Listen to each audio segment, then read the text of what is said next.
1, 2월 동안에 본질이 가장 실용적인 것이다라는 그 큰 주제로 매일 성경 본문에 따라서 보고 있어요. 사실 창세기에 몇 가지 중요한 지점들이 있는데 이렇게 우열을 가린다라는 차원이 아니라 그 주목되는 걸로 비추어 보면 사실은 8장보다는 6, 7장에 이제 어떤 상황에서 홍수가 일어났고 심판이 이루어졌고, 그리고 또 뒤로 봐도 8장보다는 9장에 하나님이 무지개를 보여주시면서 언약하는 장면이 훨씬 밀도가 있고, 그리고 11장의 바벨탑 사건들이 상대적으로 훨씬 밀도가 있는 내용들이 있습니다. 8장이 상대적으로 약한 것 같죠. 그런데 이것도 하나님의 섭리라고 봐요. 하나님께서 오늘 우리에게 필요하니 그 섭리 가운데 이 본문을 주일에 다루게 하셨으리라 생각이 듭니다. 역시나 여기서 굉장히 중요한 내용이 있어요. 홍수가 심판이 끝난 다음에 노아가 이렇게 제단을 만들어서 예배드린 모습이 우리에게 어떤 교훈을 주는지 오늘 재밌게 살펴보도록 하겠습니다. 네, 재밌을 거예요. 재밌게 살펴봤으면 좋겠는데, 이게 본질이 가장 실용적이다는 주제로 하는 만큼 저희가 신앙생활에 있어서 오해되어 있거나 조금 균형타를 이룬 부분은 바로잡을 필요가 있겠어요. 그런데 이런 게 좀 저는 커오면서 이런 거에 시달렸던 기억이 납니다. 그러니까 교회 신앙생활이라는 게 절제이고 금욕이고 이렇게 뭔가 구분 짓는 것 같을 때가 많았습니다. 물론 이것은 맞는 거예요. 우리 신앙의 선대들이 어떤 우리의 삶의 신앙인은 이게 다르다를 명확히 규정 짓기 위해서 절제하게 하고 금욕하게 하고 한 거 잘 하셨다라고 생각이 듭니다. 근데 문제는 뭐냐면 의미를 알고 절제할 때와 의미는 이런데 절제의 모양만 남았을 때, 규칙만 남았을 때가 사람이 되게 괴로워요. 그래서 우리가 교회에 온다라는 것은 뭐 하면 안 돼, 이렇게 뭔가 안 되는 것에 시달리는 게 많고, 그걸 어겼을 때 양심의 가책을 느끼고 그런 기쁨 없는 신앙생활이 아니었나 싶어요. 그런데 우리가 오늘 살펴볼 것은 절제라는 개념 하나를 보더라도 바울은 하지 마가 주요 포인트가 아니고 왜 이걸 절제해야 되는가? 저기에 진짜 기쁨이 있기 때문이다. 이렇게 가거든요. 그러니까 욕구를 내세우지 마가 아니고 네 욕구를 진짜 잘 쓰려면 이 방향에 써야 돼. 이게 있는 거죠. 사람을 죽이는데 네 힘을 쓰지 말고, 남을 제압해서 기쁨을 느끼지 말고, 남을 위해 희생하고 사랑할 때 기쁨을 느껴, 이겁니다. 그러니까 이런 좀 방향성을 잘 알아야 될 것 같아요. 그래서 제가 수요일에 제자 훈련 수료식 때 사실 설교 본문을 이렇게 했던 것이 욕망이 바뀐 여러분. 사실 우리는 욕망이 바뀌어야 됩니다. 욕망을 없애트리는 게 아니라 욕망을 바꿔야 돼요. 그래서 진짜 하나님이 우리를 굉장히 진취적이고 뜨겁고 욕망 있게 만드셨거든요. 문제는 그 욕망이 죄와 탐욕에만 쓰인다라는 것이 문제지, 욕망을 사그라뜨리는 게 문제가 아닌 겁니다. 그 욕망을 하나님을 향해서 누군가를 살리는 데 쓴다면 그만큼 좋고 뜨거운 게 없는 거죠. 스크루테이프의 편지라고 거기에 되게 주옥 같은 문장이 나와요. 스크루테이프의 편지는 여러분에게 한번 이렇게 일독을 권하게 되는 책 중에 하나인데 되게 통찰력이 있어요. 왜냐하면 사탄의 입장에서 그 책이 쓰여지거든요. 그러니까 사탄의 입장에서 정말 하나님이 하시는 일과 성도들은 왜 이러는 거야 막 이렇게 불평 어리게 쓴 글이다 보니까 역으로 굉장히 통찰력이 있는데, 거기서 스크루테이프라는 그 사탄이 자기 조카 애기 사탄에게 보내는 편지입니다. 근데 거기서 이런 문장이 나와요. 야, 너 탐욕으로 승부 걸면 안 된다. 쾌락으로 승부 걸면 안 된다. 왜요? 쾌락으로 넘어뜨린 게 인간에게 되게 좋은 방법 아니야. 그렇지 않고 이걸 알아야 돼. 쾌락은, 그러니까 이제 자기네들 입장에서 하나님이 원수니까 하나님을 원수라고 칭합니다. 쾌락은 하나님의 발명품이지 우리의 발명품이 아니지 않느냐, 이 말이 나와요. 굉장히 통찰력 있는 거예요. 여러분, 쾌락이라는 거는 그 기쁨과 그 희열은 하나님이 만들어주신 성정이에요. 다만 무엇을 했을 때 진짜 기쁨가를 우리가 모르는 상태인 겁니다. 고작 돈으로 만족하고 남을 이겼을 때 만족하는 그 쾌락의 모사품만 쫓아하는 사탄에게 따라서. 근데 진짜 쾌락은 그 자체를 하나님이 만들어주신 거라서 하나님 뜻대로 썼을 때 되게 기뻐요. 사실은 우리가 누군가를 이겼을 때보다 누군가를 사랑했을 때, 헌신했을 때 굉장히 큰 쾌락이 있는 것이죠. 그 하나님이 그거를 알아가게 하는 겁니다. 그래서 우리는 지금 신앙생활이라는 것이 사실은 뭐를 하지 마, 이거 하면 안 돼, 이 개념으로 가기보다 뭘 했을 때 진짜 기쁘고 하나님이 우리를 어느 방향으로 가게 하는가, 이걸 봐야 됩니다. 출애굽 사건만 해도 홍해바다를 가르는 게 목적이 아니라 애굽을 나와서 홍해바다를 지나 약속의 땅으로 가는 게 목적 아닙니까? 그러니까 약속의 땅으로 간다. 그러니 홍해도 건너는 것이 바다 가르는 게 목적이 아니었어요. 이집트를 단순히 이기는 게 목적이 아니었어요. 하나님의 약속의 땅으로 간다. 아, 저게 진짜 기쁨이구나. 이렇게 알고 가야죠. 저는 우리 교회 가족들이 그래서 그 방향성과 진짜 기쁨, 신앙생활을 왜 어떻게 하는 것이 진짜 재밌나? 이거 아셨으면 좋겠어요. 정말 저는 목사 되고 재밌어 죽겠는데. 정말 여러분도 그러셨으면, 진심이에요. 이게 알아갈수록 재밌어요. 근데 이게 신앙생활이라는 게 개념상으로만 나돌아다니고 또 부담만 되지 않는가 싶은 거죠. 제가 언젠가 이 예화를 들어드렸지만 왕자의 게임에 그 자매 간의 싸움의 장면이 있어요. 어릴 때 이 두 자매가 싸우는데 이 두 자매의 어릴 때의 싸움이 앞으로의 싸움의 향방이 어디로 가는지 가치 판단을 주는 중요한 장면이거든요. 근데 언니는 승리가 목표예요. 언제나 승리와 이렇게 남들 앞에서 이기는 게 늘 목적이에요. 근데 그에 반해서 동생은 이기는 것보다는 바르고 정직하게 가는 게 목적을 둡니다. 아니나 다를까 언니가 동생이랑 싸움을 하는데 게임을 하는데 이기고 싶어서 무엇보다 이기는 게 목적이기 때문에 거짓말을 해서 이겨요. 그리고 이겨놓은 다음에 동생을 놀립니다. 넌 바보야, 패배자야 라고 놀려요. 그런데 거기서 동생이 그래 나는 싸움도 졌고 패배자 이러지 않고 당당하게 언니한테 돌려주는 말이 나는 졌다. 나는 바보다. 근데 너는 거짓말쟁이야. 네가 더 치욕스러워. 이런 뉘앙스를 가져요. 그러니까 이거죠. 바보요 패배자가 되는 게 두렵느냐 거짓말쟁이가 되는 게 두렵느냐. 이기고 싶은 사람은 거짓말을 해서라도 이기고 거짓말을 해서라도 패배자가 되기는 싫어요. 하지만 거짓말하는 게 두려운 사람은 지들에도 거짓말은 안 하는 거죠. 그러니까 우리의 향방이 어디 있느냐. 나의 기쁨이 바보가 안 되는 것에 기쁨이 있느냐 거짓말쟁이가 안 되는 것에 기쁨이 있느냐 차이인데 이거 되게 신앙이랑 비슷해요. 세상을 차지하고 이기는 것에 우리의 목표가 있느냐 하나님 앞에 바로 서는 것에 목표가 있느냐. 하나님 앞에 바로 서는 것이 정말 희열이요 나의 기쁨이면 하나님의 말씀을 지키기 위해서 바보가 될 수 있는 겁니다. 오른뺨 맞을 때 왼뺨 내밀 수 있게 되는 아이러니가 우리 삶의 기쁨이 되는 거죠. 그러니까 저는 진짜 묻게 돼요. 주님 한 분만으로 난 만족해. 찬양도 있잖아요. 주님 한 분만으로 나는 만족해. 더 해드려 말아요. 이게 흥얼거리며 부르는데 가만 생각해 보니까 흥얼거릴 수 있는 찬양인가 싶은 거예요.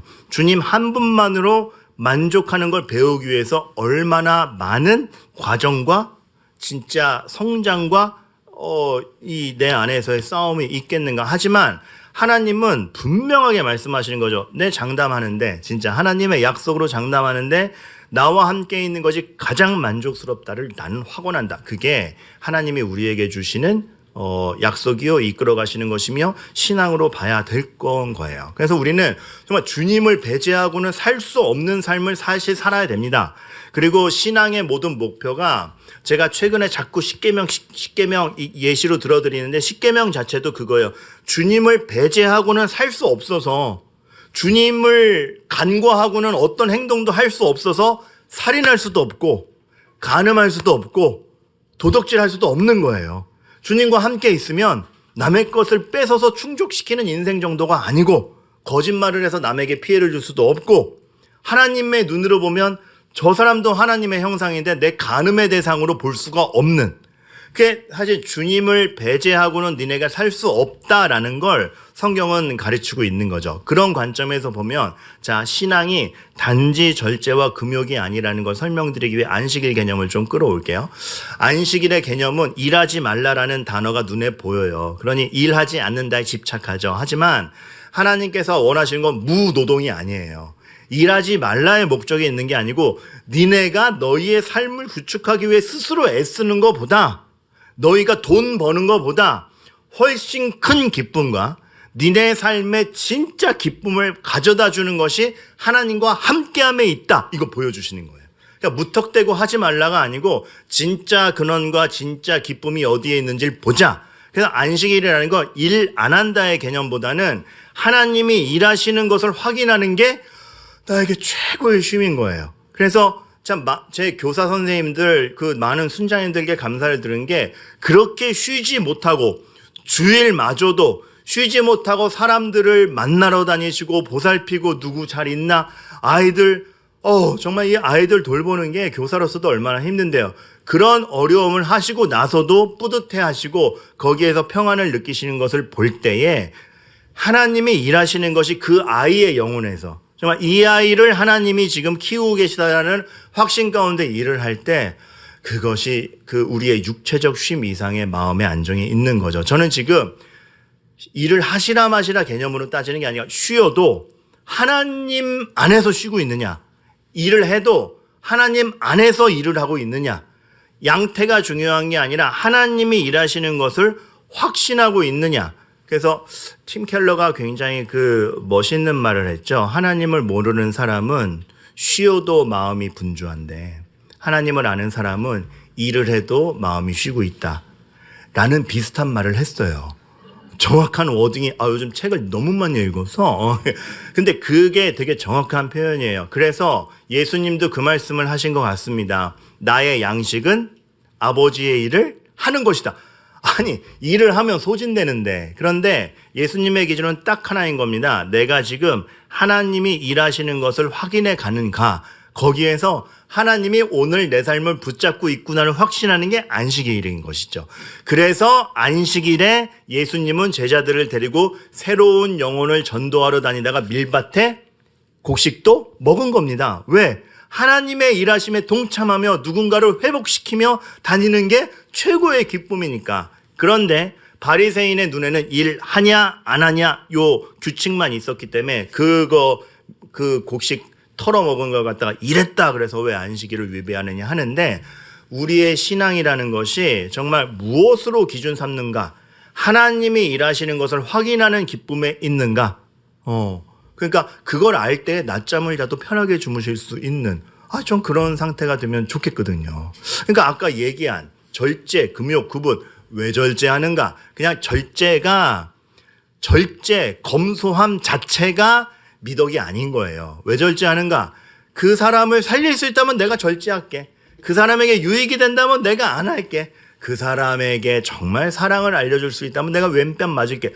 할 수 있는 거 안 할 수 있는 저력은 하나님의 일하심을 확신할 때 오는 겁니다. 그래서 얻어맞고도 억울하지 않는 것은, 오른뺨 맞을 때 어떻게 왼뺨을 내밀 수 있을까 싶은 것은 목적이 있기 때문이에요.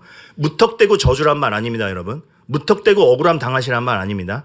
하나님이 일하시고 있을 때 나의 이 행동이 맞다, 거기서 오는 나의 절제, 내 맘대로 다 하지 않음, 금요, 그냥 참는 게 아니라 진짜 기쁨은 다른 것이다. 그러니까 사실 옛날 선교사님들 글 읽어보면 우리나라에 특별히 금주 금연을 굉장히 강조하지 않았습니까? 그래서 지금까지도 전통이 되고 있죠. 근데 선교사님들의 그 제언들을 보면 이래요. 담배 피지 마! 이게 아니고 그거보다 훨씬 재밌는 거 내가 알려줄게. 그럼 취하는 것보다 훨씬 감동적인 거 내가 알려줄게 였어요. 그러니까 하지마가 아니고 참된 기쁨은 다른 것이다. 참된 기쁨은 다른 것이다. 구분. 저는 구분보다는 구별의 의미가 맞는 것 같습니다. 난 깨끗하고 넌 더러워가 결코 거룩이 아니에요. 거룩은 가치 있는데 다른 거예요. 이리 때 안에 양이에요. 모여있는 가로등이 아니고 군데군데 서서 빛을 발하는 구별된 어둠 속에서 빛을 발하는 게 진정한 의미의 우리의 삶입니다. 그러니까 세상과의 단절이 아니라 하나님이 허락하신 세상 안에서 다른 가치로 살아가는, 그래서 똑같은 고통과 똑같은 어려움, 온 나라에 IMF가 닥치면 다 같이 겪듯, 기름값이 오르면 다 같이 올라서 나도 힘들듯, 그러나 거기서 내가 소망 잡고 내가 어떠한 모습으로 살아가느냐, 단절이 아니라 그 속에 있는데 다르게 살아가는 거죠. 그래서 진짜 엄밀한 의미에서 이렇게 딱 경계선을 긋는 게 아니고, 교회, 세상 경계선을 짓는 게 아니고 다 하나님의 피조세계요, 하나님이 역사하시는 곳에서 나는 어떻게 구별되어 살까, 이게 있는 거죠. 근데 우리는 그러한 진취적인 기쁨보다 이렇게 나누고 규칙을 만들고 그것에 좀 너무 이렇게 옥죄어서 신앙생활하고 있는 게 아닌가 싶은 거예요. 여러분, 모든 이유에서 하나님을 찾아가는 겁니다. 그래서 모든 이유에서 하나님을 찾아가는 겁니다. 제가 수요일에 그런 말씀 드렸어요. 우리는 숨 쉬는 것을 선택하지 않는다. 여러분, 숨 쉬는 건 선택이 아니죠. 쉬는 거지 않습니까? 사실 하나님이 우리에게 이래야 되지 않아요? 하나님과 예배는 선택이 아니라 없으면 숨 막히는 거예요. 생명의 주인이신 주님과 멀어지면 숨 막히는 거예요. 사실 우리는 숨을 못 쉬고 죽어가는 것도 모른 채 살아가기 때문에 이 감각이 무디어져서 못 느끼지만 사실 선택하지 않는 정도예요. 하나님이 계셔야 돼요. 당연히 계셔야 돼요. 사슴이 시냇물을 찾아 헤매이듯 우리는 하나님 없으면 끝나요. 그게 이루어져야 돼요. 그러니까 주님을 배제하고선 살 수 없는 거죠. 근데 우리 너무 잘 배제하고 살죠. 없이 잘 살아요. 너무 배제하고 살아요. 그러니까 하나님이 성경을 통하여 이걸 보여주시는데, 자, 드디어 오늘 본문입니다. 끔찍하죠. 이렇게 말 많이 해놓고선 이제 본문이라니 막 치가 떨리죠. 네, 여러분 소망을 가지셔야 돼요. 자, 주님은 그래서 주님을 배제하고는 살 수 없다 사실은 성경에서 알려주는데, 오늘 노아를 읽었는데 노아 시대 전후에서 주님을 배제하면서 살 수 있다라는 맥락이 너무 많이 나와요.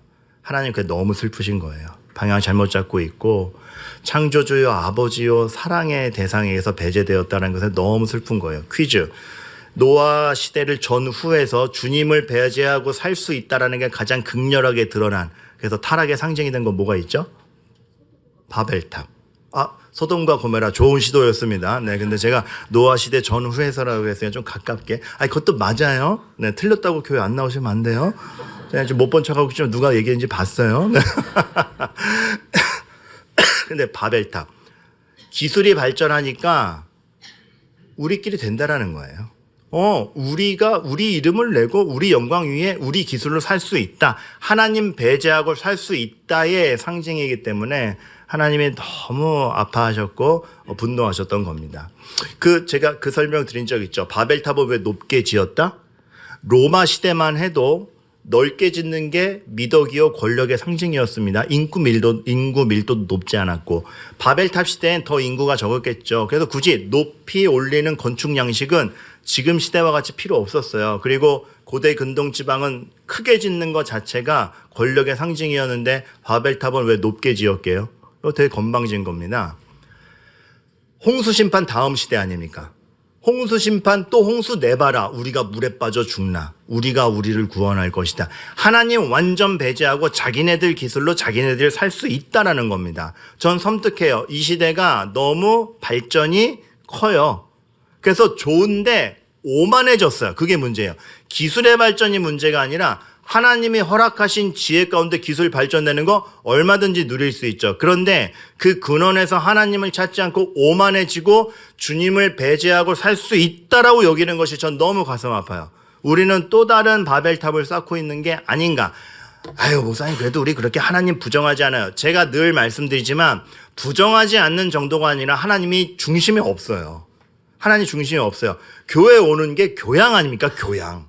못 오면 죽겠다가 아니고, 기도 못하면 죽겠다가 아니고 그냥 교양이고 시간 남으면 하는 종교 행위 중에 하나로 격이 떨어진 것 자체가, 이게 교회 좀 알아주세요. 이런 차원이 아니라 우리가 하나님을 사소하게 여긴다라는 반증입니다. 배제하고 있어요, 어느새. 어쩌면 여러분 정말 조심스럽게, 저는 여러분들이 그러지 않으리라 생각하지만 정말 조심스럽게 점검할 게, 배제하고 살다가 주일에만 찾는 건 아닌지도 봐야 돼요. 그래놓고 주일에 예배했으니 할 거 다 했다? 안 됩니다. 하나님이 얼마나 면밀하게 우리의 삶에 들어오시는데요. 그것이 노아 시대 전후에서 계속 하나님을 배제하는 특징들이 나타나요. 창세기 6장 2절, 하나님의 아들들이 사람의 딸들의 아름다움을 보고, 되게 이상한 문장이죠. 근데 이거는 이런 뜻이 숨어 있어요. 사람이 아름다움의 기준을 자기네들이 정하기 시작했다라는 겁니다. 하나님을 배제하고 아름다움을 결정해 버리는 거. 그러니까 하나님의 아름다움이라는 건 거룩이고 완전한 하나님의 형상이고 사랑인데, 자기네들의 욕망으로 볼 때 아름다움이 최고가 되는 거죠. 그러니까 우리가 볼 때 필요한 게 제일 필요하고 내 눈에 제일 만족스러운 게 만족스러운, 하나님을 배제하고 아름다움을 결정해버리는, 마치 아담과 하와가 하나님의 말씀보다 먹어도 돼, 안 돼라는 선악의 기준을 본인들이 결정하듯 점점 인간이 자기들이 모든 걸 결정해버리고 하나님을 배제하는 겁니다. 좀 더 앞서가면 사실 가인의 족보에서도 그게 나오죠. 가인의 족보 보면은 굉장히 문화적 발달이 커요. 음악인도 나오죠. 용사도 나오죠. 건축가도 나오죠. 사실 가인의 족보를 보면 야, 문화적 발달이 이렇게 되는구나. 인간이 비록 타락했지만 하나님이 허용해 주시는 게 많구나 싶으면서도 그 향방이 다 자기에게로 갑니다. 그래서 큰 용사였던 라멕은 뭐라 그러냐면 우리 조상 가인은 그를 공격하면 7배로 복수를 받았지만 나는 더 세다. 나 공격 한번 해봐라. 나는 77배로 돌려줄 정도로 난 용사다. 이렇게 얘기를 해요. 그러니까 얼마나 하나님께 멀어요. 자기 위세, 자기 실력, 남을 얼마나 더 죽일 수 있는가로 인생의 향방이 정해지는, 하나님 배제하고 자기네들이 가치를 정해가는 겁니다. 그리고 라멕이 이거를 노래했다 그러죠. 그 당시 노래했다라는 개념은 공식화된다라는 거예요. 그러니까 이게 되게 나만의 얘기가 아니라 이게 맞지 않냐? 니네도 부러워라. 그럼 우리는 어때요? 지금 세상이 공식화하는 거에 우리도 부러워하고 우리도 초조해하지 않는가 싶은 거죠. 하지만 우리는 우리의 기쁨이 뭔지를 찾아가야 되는데, 그리고 무서운 거는 라멕이 그거에 대해 되게 확신해요. 사람이 확신감이 있느냐 아니냐가 문제가 아니고 뭘 확신하냐가 진짜 중요합니다. 근데 이 시대는 사람이 하나님 배제한 채 자기가 만들어낸 기준과 자기가 들고 있는 기술과 지식으로의 확신이 너무 많아요. 그러니까 하나님을 배제한 확신이 잘못돼 가고 있으면서도 얼마나 확신할 수 있는지. 그러니까 여러분, 우리가 흔히 야, 너 그거 안 하면 큰일 나. 내지는 남들 다 하는데 우리도 하자라는 그 확신과 쫓아가지 못하는 초조함이 정말 잘못돼서 초조한 거예요? 아니면 라멕 같은 사람이 공식화해 놓은 걸 우리도 생각 없이 따라가는 겁니까? 두 번째의 가능성일 경우 굉장히 큽니다. 시대가 이랬어요. 다 하나님을 배제한 자기 확신, 하나님 배제하고도 우리끼리 잘 될 수 있어. 홍수 심판 뒤에도 잘못했습니다 하는 게 아니고 홍수 또 일으켜봐라. 우리가 빠져 죽지 않는다. 바벨탑 세우고. 무섭죠? 인간이 하나님을 배제하는 거는 정말 쉽습니다. 그런데 자, 오늘 본문의 중요성. 여기서 노아가 등장해요. 앞뒤로 다 하나님을 배제하는 그 시대에 노아가 등장하는데 여기서 멋있는 게 뭐냐면 8장 20절 노아가 여호와께 제단을 쌓고 배제된 하나님을 유일하게 찾는 인간인 겁니다. 이게 멋있는 거예요. 이 60평 남짓의 이 예배당에 우리가 옹기종기 모여서 예배 드리는 게 무슨 소용일까? 진짜 의미 있습니다. 진짜 의미 있고 참 하나님을 배제하는 게 정상이고 하나님을 선택하는 게 다원주의 시대에 자기의 결정권으로 내려져 있는 이 시대에 정말 우리가 성실하게 매주 주일 하나님을 확신하며 예배를 드린다? 하나님을 배제하는 시대에 노아의 제단을 쌓고 여호와를 기억함이 시대의 소망이 되듯 우리가 지금 하나님께 예배 드리는 이것, 여러분들이 하나님께 기도하는 그것은 하나님의 눈으로 볼 땐 너무 귀한 것이고 여러분 자부심, 예배하는 여러분들에 대한 자부심과 우리가 예배한다라는 파워가 정말 얼마나 큰 건지 생각하셔야 됩니다. 자부심 느끼셔도 됩니다. 하나님이 라멕 같은 사람이 나타났을 때 라멕보다 더 센 용사를 보내서 내가 걔를 제압해버리겠다가 답이 아니라 더 센 사람을 보내는 게 소망이 아니라 나를 찾는 게 소망이다. 그리고 나를 찾는 것에서 그들의 자랑보다 더 제대로 된 기쁨을 주겠다. 그러니까 8장 20절은 전율인 거죠. 왜요? 노아가 배제된 하나님을 다시 찾고 있구나. 하나님은 얼마나 기쁘셨을까? 왜 노아의 방주에서 홍수 심판 뒤에 살아남은 이 가족이 소망이 되는가? 하나님을 찾으면서. 그리고 이거는 그저 노아의 실력이 아닌 게 6장에서 먼저 말씀을 하시죠. 뭐라고? 노아는 여호와께 은혜를 입었더라. 우리가 사실 이렇게 예배할 수 있음도 이미 은혜를 입고 배제되셨으나 여전히 우리에게 은혜를 부어주시는 하나님의 사랑 덕분인 것을 알 때 이거 정말 마이크를 칠 정도로 지금 중요한 거죠. 그래서 이 다음 구절이 내가 다시는 사람으로 말미암아 땅을 저주하지 아니하리니 다시 홍수심판 같은 거로 너희를 쓸어버리지 않겠다. 왜요? 소망이 있으니까. 내가 너희를 포기하지 아니할 거니까. 근데 다음 말이 좀 이상해요. 왜냐하면 문맥상 내가 다시는 사람으로 말미암아 땅을 저주하지 아니하리니 너희에게서 소망을 받기 때문이다. 이렇게 안 가고 뭐라고 가요? 이는 사람의 마음이 계획하는 바가 어려서부터 악함이라. 뭔가 모순이죠. 이거 이상하죠. 여러분 제가 끝날 때까지 한마디도 안 걸게요. 이것만 대답해 주세요. 이상하죠? 네. 여러분 제가 늘 얘기하잖아요. 설교하면서 얼마나 외로운데요. 외로운데 다 보여요. 저는 하고 있는데 전 눈물 흘리는데 저긴 카톡하고 있고 다 보인단 말이에요. 그러니까 이게 모순 같아요. 근데 이건 모순이 아니라 이렇게 얘기하는 겁니다. 너희에게서 답을 찾지 마라. 그러니까 너희에게서 소망을 찾는 게 아니라 너희는 어려서부터 나면서부터 죄인이라 너희에게서 답을 찾으면 소망이 없다. 실제로 노아의 방주 이후에 새 시작을 하지만 바벨탑이 만들어지든 너희에게서 답을 찾지 않는다. 하지만 내가 너희의 소망이 되어서 너희를 포기하지 아니한다. 다시는 멸하지 아니하리라. 이게 나오는 거예요. 너희에게서 근거를 찾는 게 아니라 내가 너희 편이 돼줘서 앞으로 너희를 포기하지 않는 가운데 이끌고 가마. 그게 언제 어느 정도까지? 내가 인간의 몸을 입고 너희에게 가서 너희의 죄값을 대신해서 죽을 정도까지. 그래서 나를 믿는 너희들의 본질을 바꾸겠다. 내가 너희의 본질을 바꾸겠다. 그리고 그 약속이 지켜지고 너희를 구원하는 그것을 위해서 내가 이 역사를 다 사용한다. 그러니까 22절에 계절이 다 지나가고 낮과 밤이 멈추지 않으리라는 그것이 하나님이 내가 너희를 포기하지 않고 너희를 완성하고 너희를 구원하는데 이 역사를 송두리째 쓰겠다. 너무 감사하지 않아요? 너무 감사하지 않아요? 제가 집사님, 제가 내일 하루는 온전히 집사님 위해서 다 쓸게요, 시간. 그러면 더 징글 맞아요?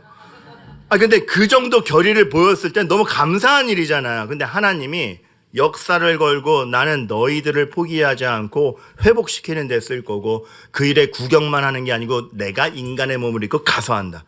그럼 이게 교회에 있는 겁니다. 이게 교회에 있는 겁니다. 근데 사람의 발전이 타락을 까먹게 만드는 것 같습니다. 저는 이 시대가 참 발전이 빨라요. 되게 좋아요. 그 혜택을 누리는 것도 너무나 좋고 막 정말 가끔가다 옛날에는 몇 시간 걸려서 할 게 막 5분 만에 할 수 있는 그런 환경들, 교통의 편은 너무 좋아요. 근데 사람의 발전이 우리의 타락을 까먹게 만드는 것 같습니다. 사실 아담이 이제 타락하고 난 다음에 땅이 저주를 받아서 수고한 만큼 결실 못할 거라고 하나님이 말씀하셨잖아요. 엉겅퀴를 내고 가시덤불이 나오고. 근데 아담은 그 덕분에 내가 죄를 지어서 이렇게 됐지를 깨달아요. 그래서 은혜를 구하죠. 근데 요즘 시대가 다 바벨탑 같이 돼서 아니 내가 열심히 하니까 엉겅퀴가 안 나오던데 내가 열심히 하니까 가시덤불 뻔할 수 있던데 마치 이런 거랑 똑같아요. 그래서 사람의 발전이 과연 축복인가? 하나님을 좀 까먹게 만들지 않은가? 저는 발전을 누리지 마라 이런 말 하는 게 아니라 여러분 누릴 때 아까 얘기했듯이 정말 하나님을 이렇게 인식하면서 누리는 거 너무 중요한 것 같아요. 예를 들어 돈. 사실 그 노동의 대가만큼 엉겅퀴가 나오고 수확할 걸 다 수확하지 못하는 저주를 받은 인생에서 내가 이만큼을 얻을 수 있었다는 하나님이 우리를 아직 포기하지 않았다라는 증거구나. 그래서 감사합니다가 나오는 거죠. 여러분의 수고가 쓸모없고 다 하나님 은혜예요. 뭐 이런 얘기하는 그런 저돌적인 얘기하는 게 아니라 오늘의 삶이 하나님이 날 포기하지 않았다는 증거를 알면서 가야 되는 겁니다. 그래서 감사합니다인데 이게 뭔가 주어지면 돈이 주어지고 이게 넉넉히 저축해서 안정감이 있으면 이게 힘이네. 살만하게 해주네. 하나님을 잊어요. 우리가 타락했음을 잊어요. 아무리 많은 걸 가져도 죽음으로 갈 수 있다는 존재인 걸 자꾸 우리가 잊어요. 거기에서 그거를 깨는 게 예배고 노아의 제단을 만드는 건 이 모든 것에 하나님이 있다라는 굉장히 큰 증거였고 노아 시대 전후에서 인간의 번성 정말 가인의 후손을 볼 때도 다 번성하고 죄로 가득해서 문제였지 인간이 번성했거든요. 그리고 바벨탑이 세워지는 이 하나님이 배제된 사회에서 예배한다라는 사실은 너무 귀했던 거고 이게 소망인 겁니다. 그러니까 우리가 매주 하나님이 계심을 공언하고 확신하고 매일의 삶에서 성경을 읽어가서 정말 무감각해지는 우리가 하나님을 더 기억하게 하는 그것. 여러분들을 무감각해 하는 거는 오만일 수도 있고 바쁨일 수도 있고 좌절일 수도 있고 각양각색입니다. 별게 다 하나님을 까먹게 해요. 그런데 그거보다 하나님이 작지 않구나를 매일 각성해가는 게 우리의 신앙 싸움이고 그래서 부대낌이 많을 겁니다. 왜냐하면 하나님을 확신하기에 납득되는 하루가 잘 없거든요. 근데 그 납득되지 않음을 넘어서서 확신이 올 때 거기서 오는 기쁨과 하나님 존재에 대한 확신은 실로 큽니다.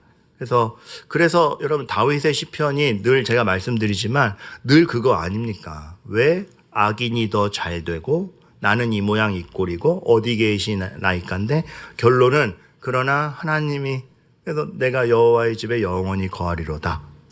이게 나오는 게 이러한 영점 조절에 있죠. 그러니까 여러분의 어떤 삶의 의지, 여러분들이 가지고 계신 욕망을 하나님 앞에 맞추는 인생이 되겠습니까? 아니면 하나님을 배제한 채 우리 확신으로 살아가는 인생이 되겠습니까?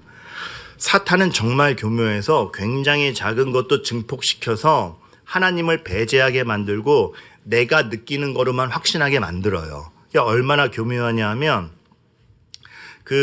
이제 아까 얘기한 스크루테이프 편지에서 사탄이 자기 조카에게 딱 일을 시킬 때 이렇게 시켜. 야, 아주 사소한 걸로 승부하면 된다. 그러면서 야, 네 환자, 그러니까 성도를 환자라고 표현해요. 네 환자가 옛날부터 어머니가 이렇게 눈썹 치켜 올리는 표정 되게 싫어했거든. 야, 이제 얘가 커갈수록 그 표정을 걔 인식 속에서 부각시켜. 그래서 되게 꼴보기 싫게 만들어. 이렇게 하는 거야. 그러니까 이게 어떻게 돼요? 어머니가 이렇게 눈썹 치켜뜨는 게 너무 싫어. 야, 너 그거 했어? 야, 너 그거 했어? 이게 싫은 거야. 근데 그거 싫은 거를 엄청 부각시켜가지고 진짜 꼴도비게 시켜 만든 거야. 엄마가 이러고 다가면 왜 와? 내가 알아서 할게. 이게 반항부터 나오는 거야. 그게 가다가 더 증폭되면 왜 우리 엄마는 이래? 거기서 더 증폭되면 내 삶은 왜 이래? 와, 눈썹 하나 치켜드는 걸로 사람이 이렇게 만들 수 있다라는 건데, 여러분 잘 생각해 보세요. 여러분에게 좌절이 되는 것들이 진짜 좌절인지 아니면 사실은 이 하나님이 충분히 감당케 하시는 문제에서 증폭해서 보는 것인지, 하나님의 감각인지 사탄이 지금 꼬드긴 감각인지 우리 한번 잘 살펴봐야 됩니다. 제가 얼마 전에 커피 사러 갔다가 참 되게 안타까웠던 게 두 분의 그 아주머님께서 이렇게 얘기를 하시는데 그냥 우리 남편 그냥 걸을 때 엉덩이 실을 때 꼴보기 싫어 죽겠어. 그냥 걷지 않았으면 좋겠어. 막 이렇게 말씀을 하시는 거예요. 우리 남편도 화났을 때 이렇게 흘겨보는 눈이 있거든. 그렇게 흘겨볼 때 그냥 눈을 찢어서 하나로 만들고 싶잖아. 막 이렇게 얘기를 하는데 막 그러면서 결론이 결혼 잘못했다로 괜히 했다로 가는 거예요. 근데 사실 제가 그 대화 내용에서 원인이 되는 건 어떤 갈등이 안에 있는지 모르겠으나 걸음걸이랑 흘겨보는 것밖에 없었거든요. 그러니까 그거 하나를 사탄은 안 놓치고 우리에게 확신을 줍니다. 이거 미워해도 돼. 너 잘못됐어. 그러나 하나님이 아니라는 거죠. 너희의 분별과 판단과 모든 것이 그리스도 안에서 써야 된다. 여러분 좀 그러실 수 있기를 바라요. 우리가 왜 예배를 하고 성령을 의지하고 말씀을 봐야 되고 기도를 하나라고 했을 때 우리를 휩쓰는 것이 주님의 이름밖에 없고, 그리고 우리의 주인이 정말 하나님밖에 없고 하나님을 배제하지 않는 삶을 사는 거죠. 그래서 여러분 주보에 제가 26년 표 이렇게 썼잖아요. 하늘과 땅을 잇는 사람들 밑에 주님께만 휘둘리고, 이거 송구영 씨 예배 때 했던 말이에요. 주님께만 휘둘리고 또 하나가 영적 공기를 바꾸는 2026. 공기가 바뀌는 거예요. 그러니까 뭐 절제 설명이 있는 게 아니고 숨을 쉬는 게 당연하도 우리는 하나님과 함께 있는 게 당연한, 싸웠으면 용서하는 게 당연한, 누구 하나 외롭게 두지 않으려고 어색해도 사랑을 베풀고자 하는 게 당연한. 말하자면 그럴 수 있으면 얼마나 좋을까. 공기가 바뀌면 얼마나 좋을까. 탁한 공기 중에서 하나님이 주시는 생명의 공기를 흠양하고자 제단을 만든 노아의 예배가 그러지 않았을까 싶은 거죠. 그러니까 여러분 이런 시대에 우리 교회가 잘해야 돼요. 근데 C.S. 루이스가 되게 섬뜩한 말을 했어요. 100년 전에 한 말인데 지금도 유효해요. 무슨 말을 하냐면 사탄의 가장 큰 조력자가 교회라는 것을 알고 있나? 여러분 정말 우리 잘해야 될 것 같습니다. 정말 교회라는 조직을 갖추고 있다라고 교회가 아니고 정말 하나님을 배제하지 않고 주로 모시고 있나. 왜냐하면 교회가 삐딱하기 시작하면 세상보다 무서워요. 세상은 그저 자기 확신으로 움직이지만 교회는 하나님의 이름으로 자기 정당을 하거든요. 무서워요. 그러니까 그릇된 확신도 하나님의 이름으로 해버리니까 얼마나 착각이 심한지, 그리고 그로 인한 싸움이 얼마나 더 추할 수 있는지 우리가 정말 겸손해야 돼요. 교회 건물이 있어서 하나님이 있는 게 아니라 이미 하나님을 배제한 채 우리끼리만 즐거워하는데 하나님이 있다라고 착각하는 거죠. 그러다 보니까 하나의 힘 있는 이익 집단처럼 되면 안 되지 않습니까? 아무리 작아도 갔는데 하나님의 사랑이 느껴지고 내 기도 제목을, 내 부끄러운 점을 내어놓을 수가 있고 위로받을 수 있는 곳이어야 되는데 이게 뭔가 잘못된 것 같아요. 교회 건물이 있으니까 마치 우리가 하나님을 잘 대하고 있는 것처럼. 그런데 그 이스라엘이 블레셋과 전쟁할 때 언약궤 메고 나갈 때 진의 욕심 때문에 언약궤 메고 나가면서 하나님이 임재한다라고 확신했잖아요. 똑같은 착각이 우리에게 있으면 안 될 거 아닙니까? 되게 얼마나 우리가 겸손히 기도하고 정말 예배를 해야 되는지, 교회 안에만 있어서 삶의 감성을 따라가지 못하는, 아까 얘기 드렸죠. 그 가로등은 모여있는 게 가로등이 아닙니다. 삶의 처처의 어둠 가운데 세워져야 되고 소금은 뿌려져야 되고, 근데 우리는 그 어둠 속에 들어가지 않고 이리대 안에 들어가지 않고 양끼리 모여서 우리끼리의 그 소중함만 가다 보니 삶의 투철함의 감성을 따라가지 못하는, 그래서 어느새 우리의 기준이 세상의 기준보다 못하는 걸로 이렇게 나가지 않는지. 그러니까 여러분, 이 삶의 모든 정황에 믿음이 진짜 있는지를 가야 됩니다. 그래서 고린도전서 10장 31절에 바울 사도가 그 얘기를 한 것 같아요. 먹든지 마시든지 무엇을 하든지 주의 영광을 위하여 하라. 이게 그림을 그릴 땐 예수님 얼굴만 그리고 음악을 할 땐 찬송함 불러라 그 뜻 아니에요. 삶의 모든 정황에서 하나님이 배제되지 않고 정말 하나님과 함께 살고 있고 너와 함께 있는 사람에겐 그 하나님을 보여주고 있니? 그거 안 되면 우리가 더 큰 사탄의 동역자일지 몰라요. 그러니까 저는 새해 들면서 또 우리 교회 새로 오신 분들을 위해서 우리 교회 특징을 좀 설명드려야 될 게, 저한테 이거는 분리개척한 모든 교회에 변하지 않는 핵심 가치이기도 합니다. 그런데 제일 큰 기둥을 뭘로 여겨라고 하면 예배와 소그룹이에요. 소그룹 다락방이에요. 왜 그러냐 하면 이게 그냥 구조가 그러니까 그래요. 이게 아니고 정말 하나님을 배제하는 시대에 우리는 노아처럼 제단을 만들어서 하나님을 확신해야 돼요. 정말 예배를 통해서 우리의 정체감이 뭐고, 우리가 두려워할 게 뭐고, 우리가 사랑해야 될 게 뭐고, 진짜 기쁜 게 뭔지 예배를 통해서 하나님의 존재감을 확신하고 하나님이 계심을 알고 하나님이 역사하고 계심을 확신하기 때문에 안식을 누리는, 정말 예배자로서 서야 돼요. 정말로 이것이 우리에게 필요하고, 이것 자체가 하나님과 소통하는, 모두가 하나님을 배제할 때 하나님과 교통하는 자들이 얼마나 큰 존재감을 갖겠습니까? 그것, 우리 삶의 기틀이 무엇인지 아는 게 예배를 통하여 확신돼야 되고, 그것이 주일만의 문제가 아니라 그 예배실에서 흘렸던 눈물이 삶의 현장에 미운 사람 앞에 가서도 유효한가? 예배실에서 보호받는 가운데 흘렸던 눈물과 확신이 늑대 안에서도 유효한가? 하나님은 유효하다고 하는 거예요.